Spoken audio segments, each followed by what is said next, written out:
क्या होगा अगर हम पृथ्वी पर सूर्य की प्रतिकृति बना सके? कल्पना कीजिए कि ठीक यही पृथ्वी पर हमारे सूर्य का लघु संस्करण होना कैसा होगा। क्या ये कृत्रिम तारा हमें स्वच्छ ऊर्जा की अनंत आपूर्ति प्रदान करेगा? क्या हमें आज बिजली देने वाले सभी कोयले और परमाणु ऊर्जा संयंत्रों की भी आवश्यकता होगी? क्या मिनी सूर्य की ऊर्जा रॉकेट ईंधन की जगह ले सकती है और अंतरिक्ष अन्वेषण को अगले स्तर पर ला सकती है? क्या हम इसे नियंत्रित कर पाए? सूर्य एक विशाल परमाणु सम्मेलन जनरेटर है। हर सेकंड ये 620 मिलियन टन हाइड्रोजन को अपने कोर में 606 मिलियन टन हीलियम में फ्यूज करता है, जिससे इस प्रक्रिया में भारी मात्रा में ऊर्जा निकलती है। पृथ्वी पर सूर्य की प्रतिकृति बनाने के लिए हमें केवल हाइड्रोजन के परमाणुओं को इतना सख्त निचोड़ना होगा कि वे फ्यूज हो सके। बहुत कठिन नहीं होना चाहिए, है ना? खैर, ये सम्मेलन अत्यधिक तापमान पर ही संभव है। यहाँ तक कि सूर्य का सबसे ठंडा हिस्सा, इसकी सतह भी अविश्वसनीय 5500 डिग्री सेल्सियस 9900 डिग्री फ़ारेनहाइट पर जलती है। एक स्पेस सूट भी आपको उस तरह की गर्मी से नहीं बचा सकता, लेकिन हम अपने चिलचिलाती मिनी सूरज को वश में करने के लिए एक उच्च तापमान वाले सुपरकंडक्टर को इंजीनियर कर सकते हैं। इस उज्जवल भविष्य को वास्तविकता में लाने के लिए क्या करना होगा? हमारे हाथों पर एक कृत्रिम सूर्य होने से हमें लगभग असीम मात्रा में ऊर्जा मिलेगी। बेशक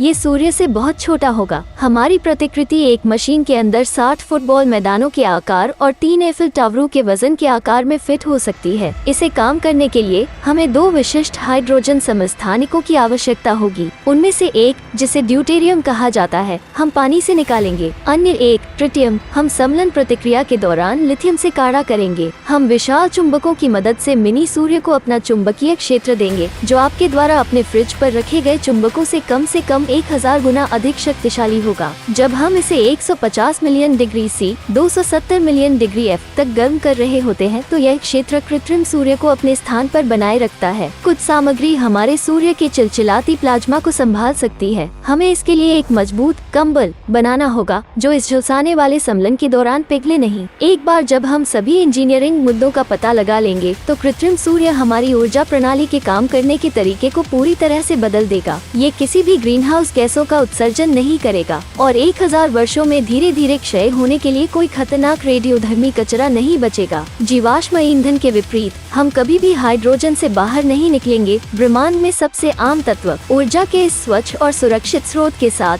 हम जलवायु परिवर्तन में ईंधन जोड़ना बंद कर देंगे और हो सकता है हमारे ग्रह को दूसरा मौका दें। इसके बाद हम अपने अंतरिक्ष यान के लिए फ्यूशन इंजन बनाएंगे और जितनी तेजी से हमने कल्पना की थी, उससे कहीं अधिक तेजी से अंतरिक्ष का पता लगाने के लिए आगे बढ़ेंगे। गर्म प्लाज्मा से हमारे रॉकेट में ईंधन भरने से हमें मंगल ग्रह पर पहुंचने में सिर्फ 30 दिन लगेंगे। हमारी मौजूदा तकनीक के साथ 9 महीने की यात्रा की तुलना में भारी प्रगति। साइंस फिक्शन जैसा लगता है? क्या होगा अगर मैंने आपको बताया कि दुनिया भर के भौतिक विज्ञानी दशकों से एक लघु तारे को फिर से बनाने पर काम कर रहे हैं? हमारे पास पहले से ही रिएक्टर है जो सूरज की तरह सम्मेलन पैदा करने में सक्षम है, लेकिन अब तक उनमें से किसी ने भी इतनी ऊर्जा का उत्पादन नहीं किया है जितना कि उन्हें पहली बार में प्रतिक्रिया करने के लिए उपभोग करने की आवश्यकता थी। उच्च तापमान वाले सुपरकंडक्टर्स के एक नए वर्ग के साथ सब कुछ बदल सकता है। यह एक महंगे विज्ञान प्रयोग से परमाणु सम्मेलन को ऊर्जा के व्यवहार्य स्रोत में लाएगा, जो सभी के लिए उपलब्ध होगा। जब तक वैज्ञानिक इसका पता लगाते हैं, तब तक हम पृथ्वी से दूर और निकटतम ग्रह पर चले गए होंगे।